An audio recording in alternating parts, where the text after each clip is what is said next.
What's up, dedicated Dragon Ball denizens? I'm Ryan, and we're here for another episode of the Hawks Dragon Ball Nest. This time we're getting into actually some Shallot battle, or a Shallot battle. I mean, everybody's talking about this new 5-cost Bardock, and as a Shallot lover, I had to throw it in Shallot and find a build for it, and I think I got a pretty good one. It's pretty fun. So next time, I'm probably going to have it as actually an extra video. The Ultimate Green Vegeta guy just wasn't quite done with it yet in time for this. I'm recording this Friday night. This video is dropping Saturday, but I'm going to try to get it out Monday, but it'll be out at some point probably next week. And then we'll also next week during our usual Tuesday, Saturday videos, we'll be able to get a Khalifa deck profile and battles out there. So let's see what this Shallot deck's all about. It's me from the future. Okay, so I'm putting this a little bit of a disclaimer in front of this. I'm going to mention during the overview and maybe even during the battle, I'm not sure. But, you know, I thought this was still good. I'm not going to re-record anything. That the Fasha I put in here because of the Bardock's crew to help me get Bardock for 2. I'm going to mention that. But, you know, Fusion World players, we're never going to beat the can't read allegations. It has to be a cost of 3. So Fasha doesn't help with that. However, I still do think a cantrip overall is better than the Bulma Searcher. You can maybe go with Kakarot instead if you want to stack. But I still think you probably just want a cantrip in here. I think it's preference if you maybe want to go that route, but there's really no other one cost that's good. I mean, so you could maybe just go with whatever the heck cantrip you want for the 1 cost in here. But anyway, I'm going to be mentioning that, so yeah, that doesn't work. All right, so I have been still kind of playing Shallot here and there, and this Bardock is just too good not to try out in Shallot, which already had one kind of big Bardock's crew card in here. So we're going to go with the Bardock's crew cards in order to kind of go take advantage of his effect. A Goku's lineage or Bardock's crew, reduce the card of this cost this card in your hand by 2. So we're basically going to be able to play him for 3. So kind of cheating out cards in a different way. And then he's a 35k body, 5k combo still. Like, what are they doing with this card, Bandai? When attacking, draw 2 cards, place 1 from your hand on top of your deck. Then your leader with 2000 power gets 5k more. So just a really crazy good card and pretty easy to get out there. So here's the other cards I added. I took out the Bulma Searcher for Fasha. Now that we're going to have the Bardock's crew in there, so now we've just got a basic cantrip rather than a Searcher, which actually works a lot better because we have more of Bardock's crew in there. We really don't want to use that Searcher anymore. That was a 10k combo. And then I threw in 4 of this guy, Bardock's crew, because he's a 3 cost. And it actually really helps us out because now we're going to have just a lot different play lines. You know, whereas turn 1, we're going to focus on Self-Awakening or just playing Fasha. Turn 2, I've been adding and subtracting this Trunks, but I really wanted a Self-Awakener in here. I wanted more of them. So I did go with Trunks. You could maybe go with the Pan in there for tech. You know, it really depends on what you're thinking, because one of the two, and I still might swap over to the Pan Self-Awakener as well. And so we've got 2 of those guys. We've got still 2 of the Gogetas. All of our Gokus, 4, 4, 4. This guy's kind of iffy if we want to keep him, but I think we should keep the 6 cost because we still are going to be using a lot of him. The crazy thing about this, draw 2, place 1 from your hand onto your deck. If you can get this guy and a Goku on board, like, we're going to be drawing 3 cards per turn. Like, just think about how crazy that is. And it is part of why I like the Trunks. You know, if you can get that marker up there to stick and just keep Trunks on board, they're at least going to waste their time getting him, and then it protects our Bardocks and stuff here. Obviously, this guy's going to really help you too. Now, I mean, these 2 are such a ridiculous combo. You're going to hopefully board this guy first by playing Bardock, right? But if you board him, you're going to draw 2 cards, place 1 on top of your deck. If you play him out next turn, you're basically going to attack with him, attack with Bardock, draw 2, stack your deck with a 6 cost, and then be able to play it. So guess what? I feel like now with this guy, I just completely removed field. I've been a big proponent of field in this deck, but I just feel like I don't think we really need it anymore. I just don't. If we're going to go that route, it is unfortunate if we don't have that Bardock, because we're not going to have ways of stacking. Like, I had to go blind with a Gohan and whiffed on it. I played a few matches with this deck, so maybe we'll get field, but I just don't see what we would remove. It'd probably cost us the Trunks. My option, I remove field to put these two Trunks and another triple strike. The deck, I'm not sold on this guy yet. I'm not quite sold on it, but if we get our opponent down to 3 and we've got just a gigantic hand by turn 7 because of these guys, maybe. So I'm on the fence. I'm on the fence about this card. I think it's good in theory. I've got 2 of them in here now. I could replace this guy with field, so we'll see. I just really love the ultimate sparking as well. I think also just a good defense against like Burnhan. If you could get that marker up and he does get you down to 2, it's only gonna buy you a turn or so, but it could work. So let's get into the match. Ooh, baby! I ended just talking about Burnhan. So let's see. I've only played about 3 matches so far with this deck. Yeah, we'll keep that. I've only played 3 matches or so. I think that's... Can we survive long enough? I mean, Burnhan's finishing you turn 4 a lot of times. So, it's gonna be interesting, that's for sure. Honestly, I don't even... Like, Gogeta's probably not needed. Even, like, on the fence, like, how much do I even self-awaken if he's gonna just try to be awakening me? And also, do I attack? I'm gonna let's try to stall him out. This is, yeah, I'm not actually sure how I want to approach this. Shallot not drawing on attack nor being a crit. It's always interesting to think about like how to approach these matches. Like, do you want to and not? Like, some people you still want to attack, but I feel like with him probably not. Like, he's trying to awaken, so there's no reason for me to attack. Alright, what do we get here? Another Gogeta. Okay, let's see what I can draw into here. Okay, we got a Bardock. That's cool. I think what I almost want to up is the 2-cost Vegito. Really helped me get that marker. I think is kind of important. No, I'm still, I don't know about this guy. He's already going to have me to 5.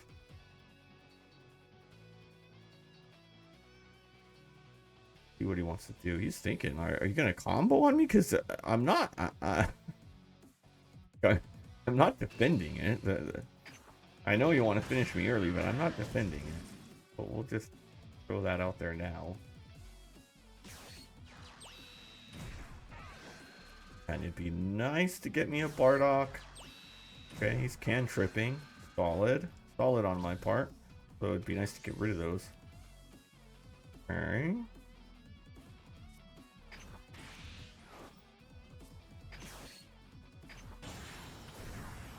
Yes, I awaken. Okay, that's actually solid-ish. I can at least play him. Okay. Dude, we're only getting him down. Do I want a marker? I think so. I think I'll sacrifice the card.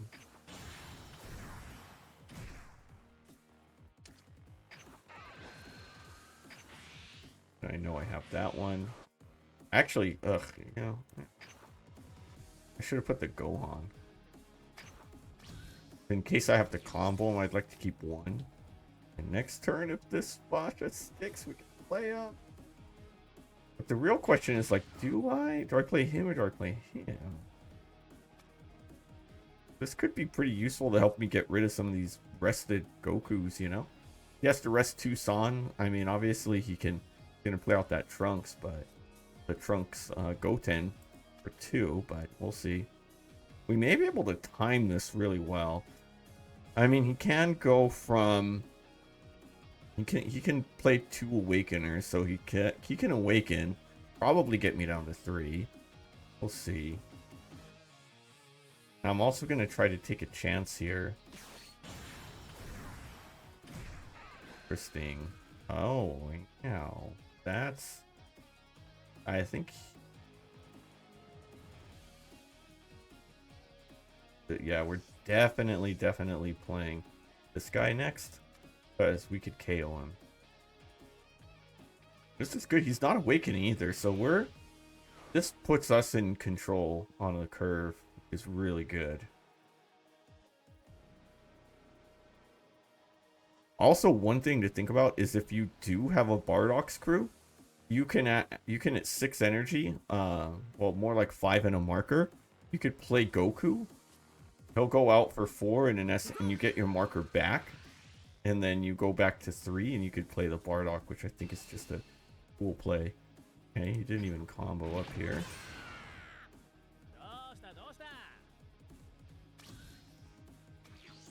Wow, that was a rough turn for him, like 100%. Okay, so now we pressure. And another triple, that'll be charge fodder next time. Getting like all my zeros. At least I'm getting them out early. So that's solid. So I can charge him. As long as next turn he doesn't really get me down. Okay. I do actually like this because I don't even have to waste my marker.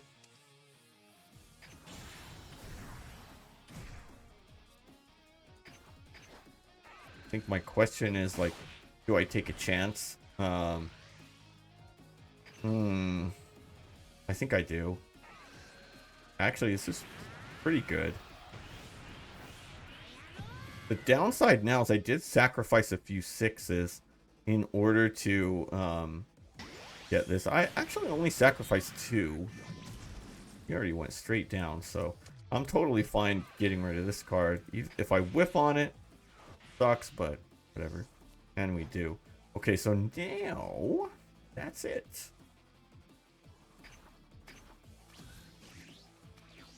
Would have been nice to hit on that, but you know, things happen.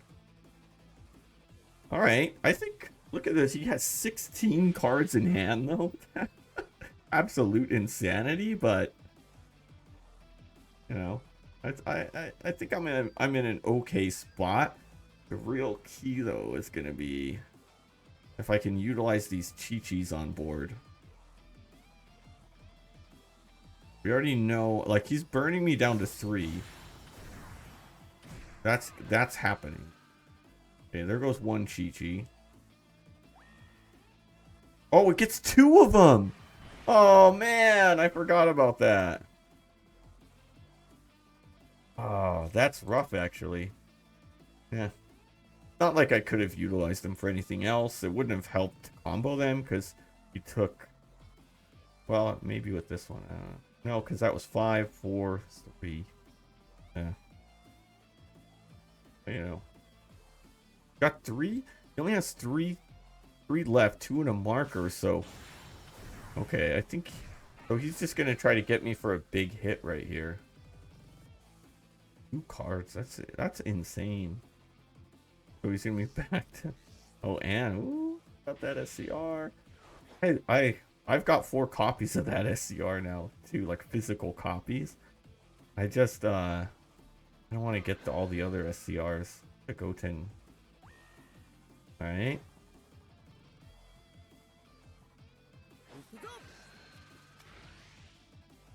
Combo up.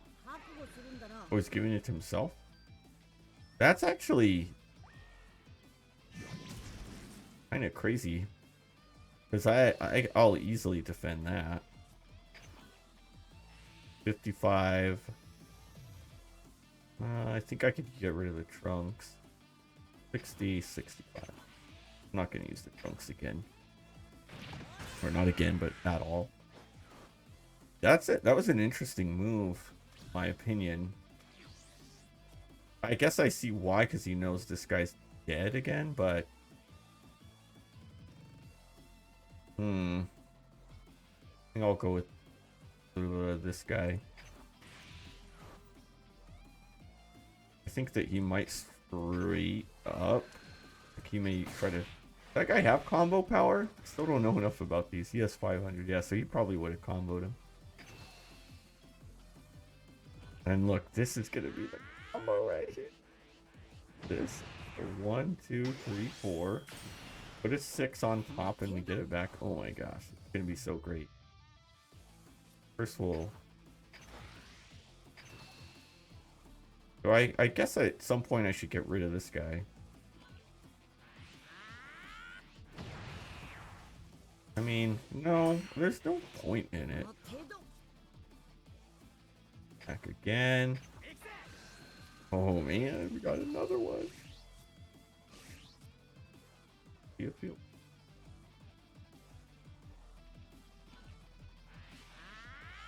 I mean, the crazy thing is that even if he stays at 3, you know, this guy's waiting, and he could come out as early as next turn. Well, no. Can he? So 1, 2, 3, 4, 5. We're gonna lose our markers. I think so. I don't want to do math right now, but...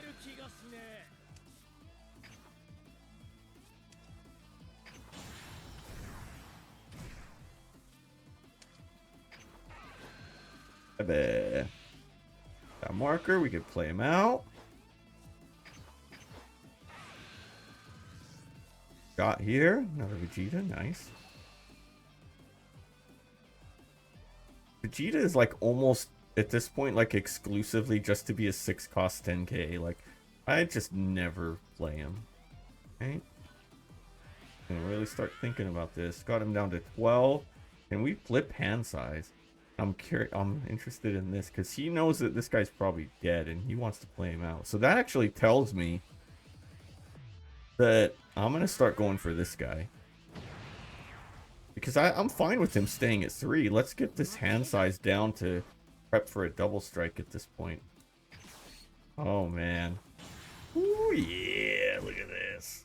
Yeah. Alright, now we'll put this guy on top.